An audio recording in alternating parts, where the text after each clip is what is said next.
Today we'll be shortly joined in just a few moments from Jerusalem by Israeli Parliament member Oded Forer of the coalition party Israel Beitenu. But first, in studio to partake in our discussion today are journalist and social activist Tammi Molad Hayo and journalist and news anchor Lital Shemesh. Thank you very much. Good to see you. Hi, on the show. Thank you for having us.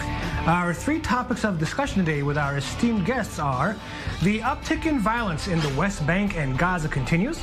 We'll then discuss how Russia may be curbing Iranian influence in Syria, and we'll end with the Israeli government in a rare move granting refugee status to 300 African asylum seekers. Okay, our first topic is the violence in the West Bank and Gaza. Clashes broke out this morning in a West Bank refugee camp as Israeli forces sought a suspect in the killing of a soldier, with the Palestinian Health Ministry in Ramallah saying 13 people were lightly wounded. In the south, the Israeli army says that an explosive-laden drone flew over the border from the Gaza Strip with the intention to injure Israeli soldiers patrolling the area. And just an hour ago, Palestinian media reported one death from IDF tank fire in the northern Gaza city of Beit Lahia. Tammi, what do you attribute this escalation in violence to? It seems like, you know, if you don't solve a problem, then the problem just keeps on growing until it explodes in our faces. That's what happened now. It's been, what, 3-4 years since the last war we had? Well, It's never a war. It's like a small military intervention. But it seems unless we solve the problem once and for all, then we'll keep on having these surges of violence, and people will die. How can you solve a problem when you have Hamas controlling the Gaza Strip? If they're on the other side, then they are the ones we have to talk to. There is no one else to talk to. But they want to destroy the state of Israel. How can you speak to an entity, a terror organization controlling the Gaza Strip with one cause to destroy the state of Israel? Didn't Israel, by the way, already speak didn't Israel already speak once with Gaza? Just once? With Hamas? Just once? We keep on talking to them all the time. We're playing a very dangerous game here. On one hand, Israel has a continuing dialogue with the Hamas. On the other hand, we're refusing to talk to them. The problem is not how to talk and have a dialogue with your friends or people who are in line with your targets. Yes. The problem And by the way, Tammi, you were talking about 3 years of escalation. It's almost 20 years that we're getting rockets from the Gaza Strip. So it's an ongoing situation that Israel just doesn't know how to solve. There is no question about it. The Hamas is a terror organization. The Palestinians are not pro-Israelis. There is no question about that here. But if what we have to take charge of our own futures and our own reality. The only way to solve the problem is to have a dialogue with the other side. Otherwise, the other solution is have a real war and maybe conquering Gaza again. Maybe that's the solution. You don't think we need to see a decent leadership on the other side in order to solve this conflict? I mean, how do you expect to negotiate with a terror organization? There's a war going on now. So what? We're gonna wait until everybody's gonna play nice?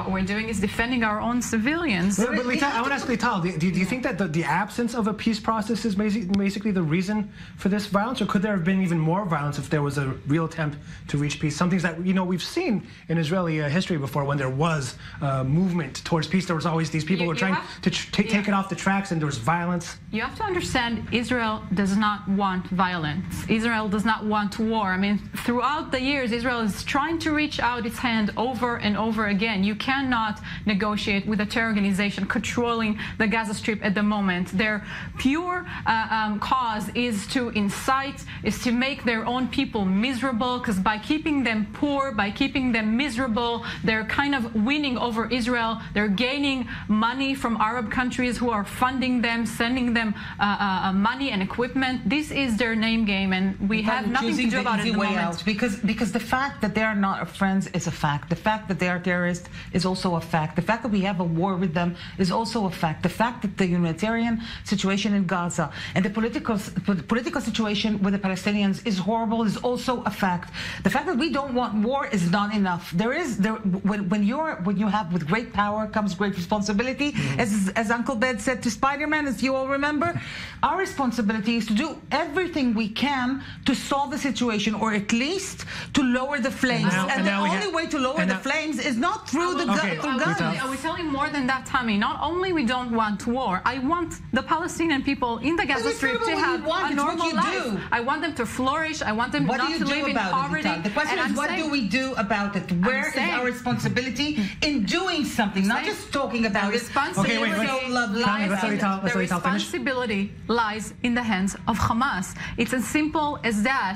It's our best interest to have victims of Hamas. It's our best. Aren't we in charge of our own destiny and our own reality here? I'm in charge of the situation in the Gaza Strip. I'm in charge of what's going on in Israel's situation. Let Lital finish this. I'm in charge of the fact that the Hamas is taking all the goods and selling the cement in the black market. It's my fault. What do you want Israel to do about it? I'm in charge of the fact that Hamas is bombing Kerem Shalom crossings time and again.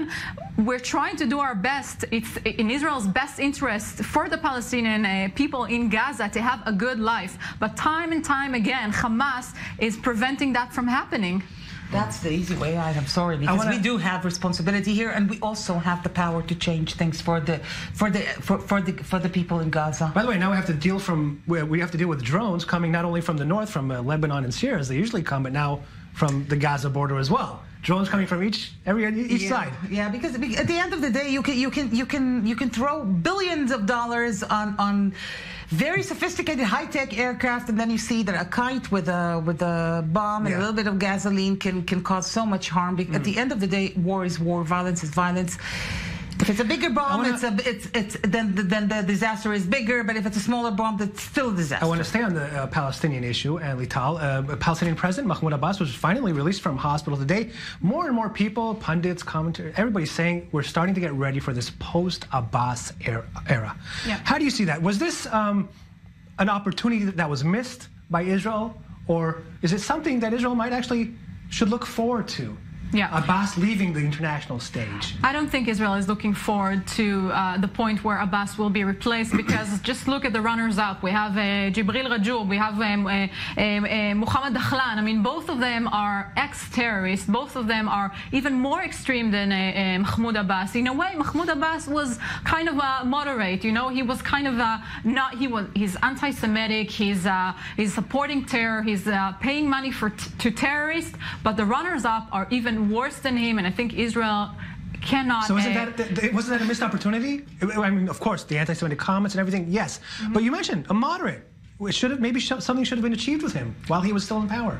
Maybe, but I think Israel tried to do its best, but we didn't have anyone at the other side reaching their hands. We didn't do our best. In the past 20 more years in Israel, we have a government that doesn't want to solve the Israeli-Palestinian conflict. So Abbas was a missed opportunity in your... In a way, but if we look into the future, then it doesn't matter who the Palestinians will choose, because it's their right to choose whomever they want to lead them. And it's our responsibility to talk to whomever they choose. But can you understand Israelis who can... How can understand Israelis? But still, you know... No. But how can any Israeli leader talk to a man who's such things as vile anti-Semitic comments? There is an Israeli leader that can do that. Exactly. It's not about getting married with him or loving him or being his best friend. It's about separating from the Palestinians. That's the whole idea of reaching some kind of an end to this conflict. But you have separating from the Palestinians. Okay, so that's what we're working for. Otherwise, if we want to live with them, then yes, I agree. Then we would like to have people who like Jews more, because we're going to live as neighbors together. But we don't want that. So as Ami said, when you have a leader that's paying money to the families of terrorists, naming schools after terrorists, contributing, saying one thing in the English media and another thing in the Arabic media, and continuing to be anti-Semitic. I wouldn't choose him. He's not my elected leader. He's the Palestinian leader. Do you know what Palestinians think about Netanyahu and about Lieberman, about Israeli leaders, about many of them who were in the Israeli army, and for them, they are actually murderers? Yes, but that's the point. 20 seconds to Lital, wrap it up. But at the end of the day, when you're seeing the entire Middle East goes up in flames, you're going to sign an agreement. You don't know what's going to happen the next day, and whether the next leadership is going to respect the agreement you just signed with Mahmoud Abbas. So, for example, Trump should not meet with Kim Jong-un, right? I'm just saying that every agreement that you're signing, you're going to pay for it in the years to come. Okay, we hear a lot lately about the new Trump peace plan, well, I shouldn't say new, it's just the Trump peace plan, that it might be revealed after the holy month of Ramadan. But then just a few days ago, we heard the U.S. ambassador to Israel, David Friedman, saying to Israeli media that it's still a few months away. What's your expectation from this, and why is it taking so long? It's work in progress. We all have to, to be patient. There is no peace plan for Trump. There's no peace plan? Of course not. There is nothing. What do you mean? They're working because on... for a year they're saying just a few days, just a few weeks, just a few months. After this holiday, after that holiday. The Greenblatt, they're not working on anything? Well, I don't know what they're doing. I'm sure they're working on something, but for sure it's not a peace plan. Because when they're saying they're working on a peace plan and then they're doing whatever they can to antagonize the Palestinians, then you have to ask yourself, what exactly are you working on? We were just talking Probably about nothing. We were just talking about Mahmoud Abbas' health situation. How can you expect President Trump to present a peace plan when you don't even know what's going to happen with Abu Mazen? It has no connection to the people, to the person who heads the Palestinians or Israelis on the other hand. Yeah, but whoever heads But obviously this is not the right time to do it. Obviously. It's never, well, obviously you think it's never the right time. I think it's always the right time. That's the difference. And I think Trump administration, well, he got his photo ops, he got his good reviews. What does he need more? Now he can continue to promise us that there's going to be a plan. There is a plan. It's a work in progress. Just wait a while, but nothing. I'm actually looking forward to hear what he has to say, because since he got elected, he showed his voters that he's a man of his word. And if he said he's going to have he has a plan, he's a businessman, he's going to present a deal. What if a two-state solution? I'm looking forward to hear with some painful concessions that Israel's going to have to make. I'm looking forward to hear what he has to say, and I think he will propose some kind of a deal. Right. He wants to show he's a good businessman. He wants to show that he's bringing results, and he wants to show that he's a man of his words. Okay. Okay, we finally have our member of Knesset, Oded Forer from Yisrael Beitenu. Mr. Forer joining us from the Knesset. Thank you very much, sir. Good to see you. We were just talking with our panelists here in studio about the Trump peace plan that we're hearing reports. It might come either after the holy month of Ramadan or maybe a few months afterwards, after the as U.S. Ambassador David Friedman just recently said. What's your expectation on this front? I really don't like to make or to say my opinion on a plan that I haven't seen yet. We need to see the plan and then we can say what we think about it. But the one thing that I can say is that we have a very friendly administration in the United States now, and it's very important for us. The fact that the Trump administration came with a different approach to the things in the Middle East, I think that this is actually an opportunity to come to some solution or to some agreement in the Middle East. Because until now we tried many times the same issues, the same solutions that were given to the sides in the conflict for, I think, 25 years since the Oslo agreements. And we stayed in the same place that haven't given us no peace or no quiet to both sides. Maybe the new approach, the approach that says, this is the reality, let's act by reality. Just like he recognized Jerusalem as the capital of Israel, thinks that it is reality for a long time. But finally, we got the recognition from the President of the United States. I think it's a new approach, it's a good approach, and it's a good strategy to try and to come and solve this conflict in a different way. You know, we just talked before about Palestinian President Mahmoud Abbas, who was released from hospital today. You tweeted not too long ago, in March, this tweet I'm going to put on screen. Abu Mazen, again, is spitting in the face of the Americans and all the other countries who sponsor the Palestinian Authority's activity, who is by now not even trying to conceal its support in terror. It was in response to his decision, Abbas's decision, to continue paying salaries to Palestinians imprisoned in Israel for murder and other acts of terror. And you promised legislation that's going to prevent the PA from receiving funds from other countries or other sources as long as they pay those salaries to terrorists. Can you tell us where this stands at the moment? This is now actually, there are in the Committee of Foreign Affairs and Security, there are discussions about this legislation. It promotes of course, Minister Avigdor Lieberman pushing very hard to pass this legislation. It's a very important legislation. I think also it's a new approach that can give us a way to a solution, because as long as the PA continues to fund and to support terror, we can talk about coming to a peace agreement or to any agreement. And I think that now when they seize that Israel, that United States, that the other international community says to them, stop giving money to terrorists, I think they will come with a different approach to the negotiation, because now they think that they can do everything. They can continue and pay to terrorists, and no one comes with a bill and tells them you need to pay about it. And speaking about support of terror, you've been very vocal against Arab members of Israeli Parliament, particularly Hanin Zoabi of the Joint List, who you accused of supporting Hamas. Now, yesterday, the High Court of Justice in Israel, it upheld a law that allows 90 lawmakers to vote to expel one of their colleagues from Parliament. Do you plan on initiating a process to expel Hanin Zoabi now from the Knesset? I actually started already the process to try and to impeach Hanin Zoabi from the Knesset. Hanin Zoabi can't be a Knesset member and enjoy from everything that the Israeli democracy gives to all its citizens from the one side, but from the other side to support terrorist organizations and organizations that want to destroy the state of Israel. Okay. Of course, there are similar impeachments that you can do in other parliaments in the world, like in the U.S. Congress. You need less congressmen than you need in the Israeli Knesset. I need to come to 90 Knesset members that supports this initiative. Yeah. But in order to start this procedure, we need 70 people to sign. I already collected over 40 signs from the coalition members, some also from the opposition parties.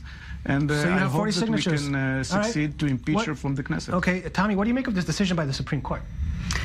Well, the Supreme Court is trying very hard not to intervene with the Knesset's deliberations and the Knesset's decisions because they are under attack.